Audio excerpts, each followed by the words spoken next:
Apa kabar Sobat Kamera? Kangen jalan-jalan virtual nggak? Tenang aja, kita akan ke 3 negara eksotis yang ada di Asia. Kita bisa lihat kebiasaan unik masyarakat Yangon, Myanmar. Kita juga akan jalan-jalan seru di Pattaya, Thailand. Terakhir, kita akan melihat keindahan New Delhi, Agra, dan Jaipur di India.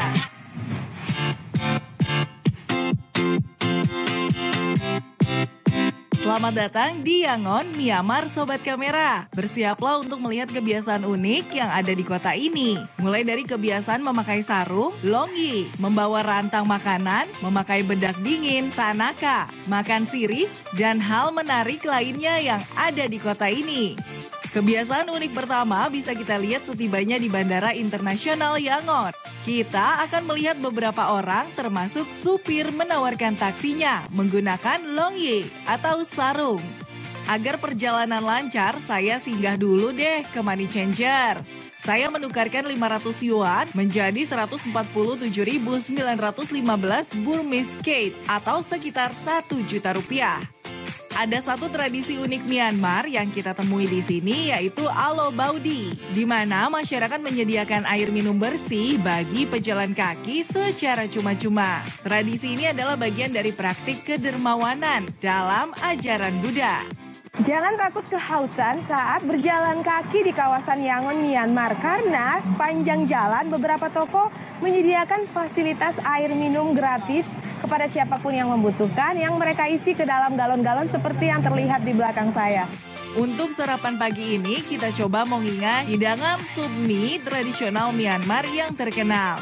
Salah satu bahan unik adalah batang pisang atau dikenal sebagai banana steam yang dipotong tipis dan dimasukkan ke dalam kuah ikan yang gurih. Mie beras tipis seperti vermicelli atau campuran rempah seperti serai, bawang putih, kunyit, dan jahe memberi rasa pedas dan asam. Harga satu mangkuk mongia 500 kyat atau sekitar Rp4.000. Rasanya seperti kita lagi makan tebu. Jadi kayak ada sisa ampasnya gitu, kriuk-kriuk. Unik lah. Pengalaman pertama saya makan batang pisang.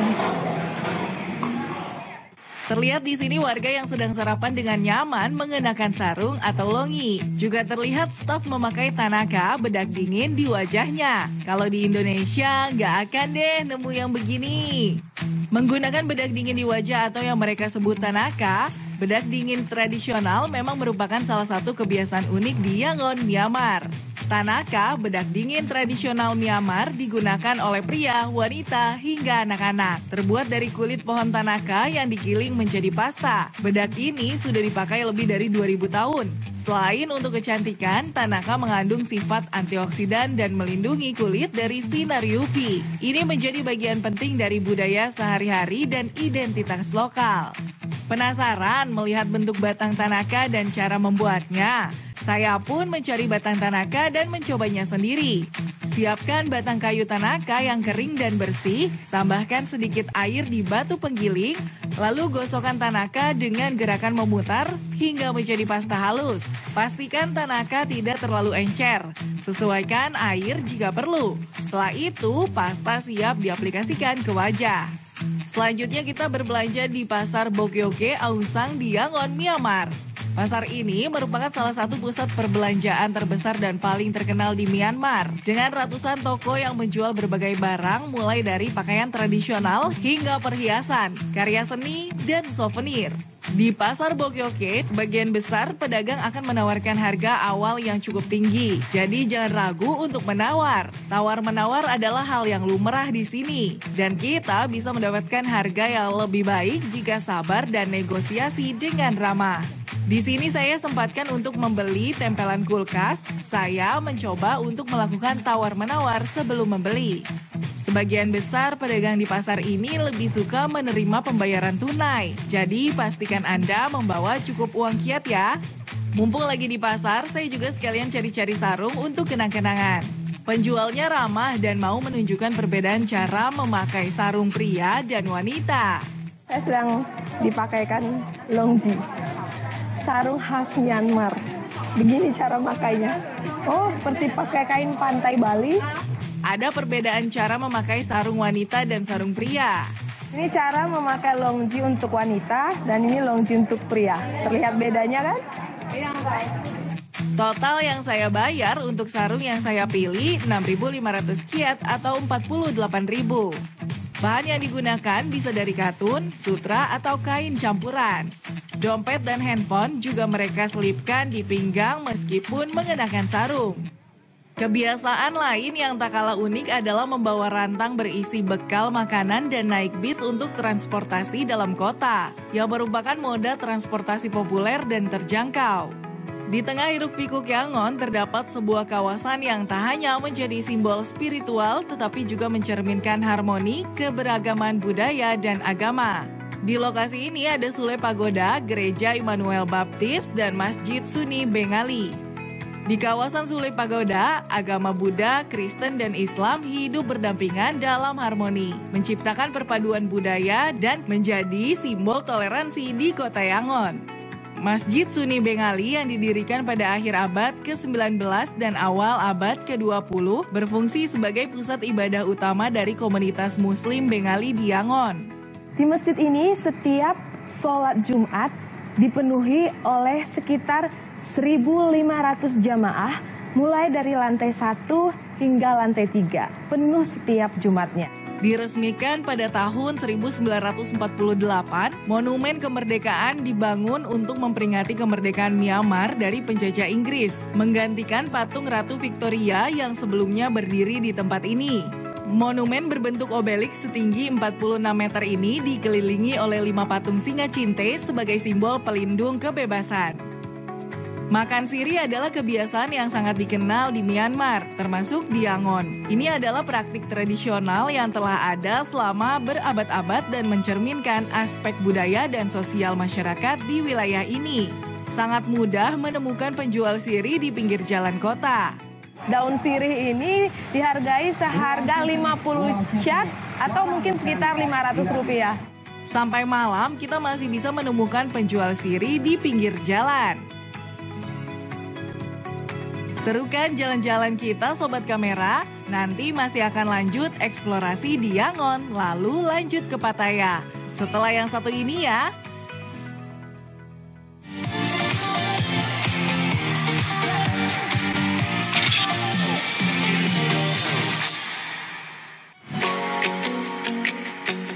Di Yangon, Myanmar, beca dikenal dengan nama lokal Seika. Seika adalah salah satu alat transportasi tradisional yang umum digunakan oleh masyarakat, terutama untuk perjalanan jarak pendek di area pemukiman atau di pasar-pasar. Alat transportasi ini namanya Seika, beca dengan sepeda dayungnya. Ini bayarnya hanya 200 kyat atau sekitar 2.000 rupiah, karena memang jaraknya dekat hanya sampai di depan sana. Tertarik untuk mencoba naik Seika di Yangon, Myanmar? Hari ini kita mau nyoba street food di Yangon, Myanmar. Kuliner pertama, San Sasi Noodle, yang juga dikenal dengan nama Sansi Noodle atau San Noodles. Berasal dari negara bagian San yang terletak di bagian utara Myanmar, namun telah menjadi favorit di berbagai bagian Myanmar termasuk Yangon. Tempat ini buka setiap hari mulai jam 8 sampai jam 3 sore. Ini mie khas Myanmar, namanya San Sansi Noodle. Sajiannya seperti ini, kelihatan bihunnya agak lebih lebar dari bihun yang biasa ada di Indonesia. Dan disajikan dengan topping taburan kacang. Terus ada juga daun bawang ditambah dengan potongan-potongan kecil daging ayam. Masih di tempat yang sama, di samping pusat perbelanjaan yang ada di kawasan Junction 8 Yangon, Myanmar. Kita juga bisa cobain kuliner berikutnya, yaitu salad pepaya Kimo. Kimo merujuk pada cara menyajikan salad pepaya yang memberikan cita rasa unik dan menyegarkan. Menggabungkan rasa pedas, asam, dan manis dalam salad pepaya yang menyegarkan. Lanjut, kita mau ajak kamu ke restoran halal yang ada di Yangon, Myanmar. Namanya Restoran Kiang Tong. Restoran yang berlokasi di Yuchit, Maung Road, Yangon, Myanmar ini buka setiap hari mulai pukul 7 pagi hingga 9 malam. Khusus hari Senin dan Selasa buka mulai dari 9 pagi hingga pukul 5 sore saja. Buat kamu yang sedang berkunjung ke Yangon, Myanmar dan sedang mencari ada nggak sih restoran halal di sini? Nah, ini tempatnya. Ya, ada di kawasan Bahan Township.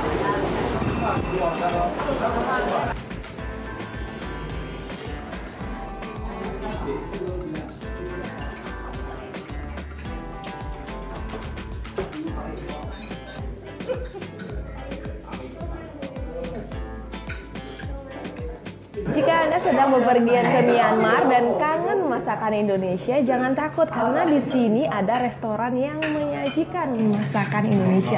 Menu-menunya lengkap, ada ayam bakar, ayam penyet, iga, semua menu yang biasa kita temukan di Indonesia ada di sini dan pilihan saya kali ini jatuh pada ayam penyet.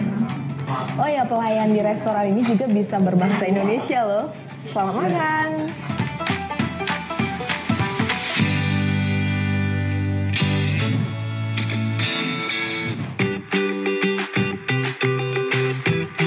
Sobat Kamera, saatnya kita ke Thailand ya. Ke tempat buat kamu yang doyan shopping pasti happy banget.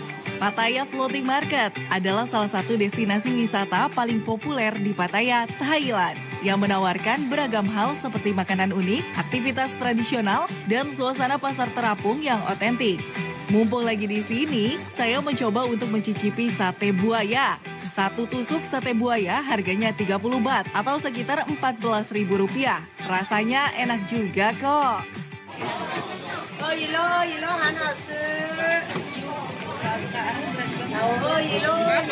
Enak. Agak keras sih dagingnya. Bagi pencinta makanan laut, baby octopus yang dipanggang juga tersedia. Biasanya disajikan dengan saus cabai atau bumbu Thailand lainnya, memberikan rasa gurih dan pedas yang nikmat.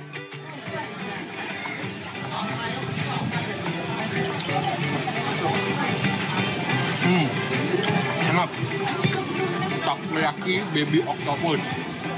Pattaya Floating Market selalu dipadati pengunjung, baik wisatawan lokal maupun internasional. Salah satu pengalaman ikonik di Pattaya Floating Market adalah naik perahu tradisional untuk menjelajahi pasar. Dengan biaya sekitar 200 hingga 300 baht atau Rp93.000 sampai Rp139.000. Kita bisa berlayar di sepanjang kanal yang mengelilingi area pasar. Perahu-perahu ini membawa pengunjung melalui kanal-kanal sempit untuk melihat kios-kios yang menjual berbagai produk dan makanan. Selain kulineran, kamu juga bisa beli kerajinan tangan, ukiran, sabun wangi yang dibentuk seperti bunga. Dengan menaiki troli car service, kita lanjut menuju Thai Culture Village. Salah satu aktivitas seru di desa budaya Thailand adalah mencoba masuk ke dalam sawah tradisional. Di sini, kamu bisa merasakan langsung kehidupan petani desa Thailand dengan belajar metode pertanian tradisional. Sebelum masuk, pengunjung akan diberikan sepatu boot khusus dan topi bambu tradisional untuk melindungi diri dari lumpur dan terik matahari. Selain belajar tentang pertanian, ini juga jadi kesempatan berfoto yang keren, lengkap dengan sepatu boots dan topi tradisional di tengah sawah hijau yang indah. Kita juga dapat melihat dapur tradisional Thailand yang menampilkan cara hidup masyarakat Thailand di masa lalu. Di area ini, pengunjung dapat menyaksikan demonstrasi cara membuat tom yam goong secara tradisional sambil belajar tentang bahan-bahan yang digunakan dan teknik memasaknya. Suku Karen atau lebih dikenal dengan suku wanita berleher panjang. Suku ini dikenal karena tradisi unik para wanitanya yang mengenakan gelang kuning di leher mereka. Dengan menggunakan busur tradisional yang terbuat dari kayu atau bambu, kita juga bisa ikut mencoba kegiatan memanah di area ini. Di dalam kawasan ini terdapat sebuah ruangan yang menampilkan patung-patung yang menggambarkan kehidupan masyarakat Thailand di masa lalu, menampilkan adegan kehidupan di desa. Di ruangan ini, kita dapat belajar dan merasakan langsung tradisi pijat Thailand yang terkenal di seluruh dunia. Di Thai Tani Art and Culture Village, kamu bisa mencoba pijat unik dengan berdiri di atas papan kayu khusus untuk peregangan otot. Tempat berikutnya yang kita kunjungi di Pattaya adalah Laser Buddha atau Buddha Mountain, Khao Chichan. Buddha Mountain atau Khao Chichan memiliki tinggi sekitar 130 meter dan gambar Buddha yang diukir-ukir dengan menggunakan laser dan kemudian dilapisi dengan emas. Dibuat untuk memperingati 50 tahun Raja Thailand, Raja Bhumibol Adulyadej memerintah. Tak jauh dari lokasi Laser Buddha terdapat sebuah perkebunan anggur yang didesain sebagai tempat wisata. Silver Lake memiliki kebun anggur yang luas. Tidak hanya menikmati pemandangan hijau di sekitarnya, di sini kita bisa membeli produk berbasis anggur. Di sini tuh tempat yang asik banget buat nongkrong. Kita bisa menikmati view perkebunan anggur sambil menikmati secangkir minuman anggur seharga 40 baht atau sekitar Rp18.000. Nah, seru kan jalan-jalan di Pattaya, Sobat Kamera? Sekarang saatnya kita akan melihat keeksotikan 3 kota di India yang sering disebut segitiga emas. Ada New Delhi, Agra, dan Jaipur. Jangan kemana-mana, tetap di Dunia Dalam Kamera ya.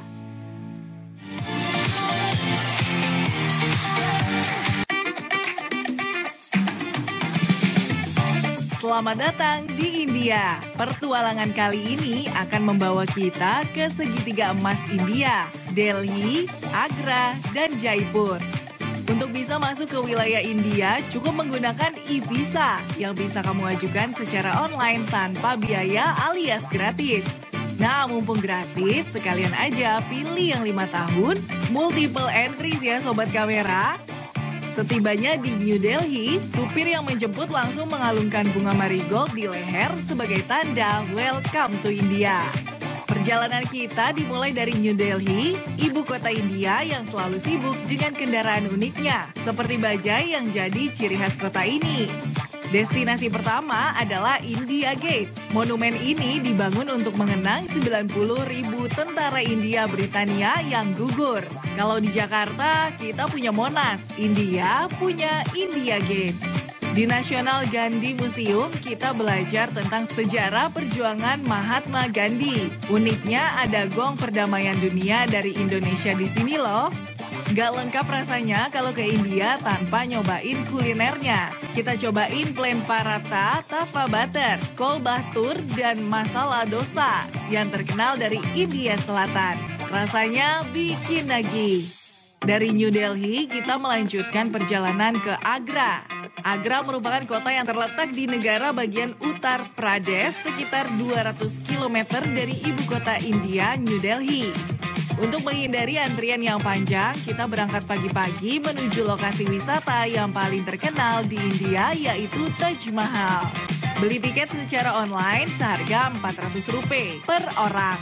Kita bisa naik mobil golf gratis dengan menunjukkan tanda bukti pembayaran tiket. Diantar sampai ke loket utama, antrian pintu masuk. Dari pintu masuk, kita langsung menuju ke cloakroom. Dari sini masih harus berjalan kaki lagi menuju ke pintu masuk gerbang timur Taj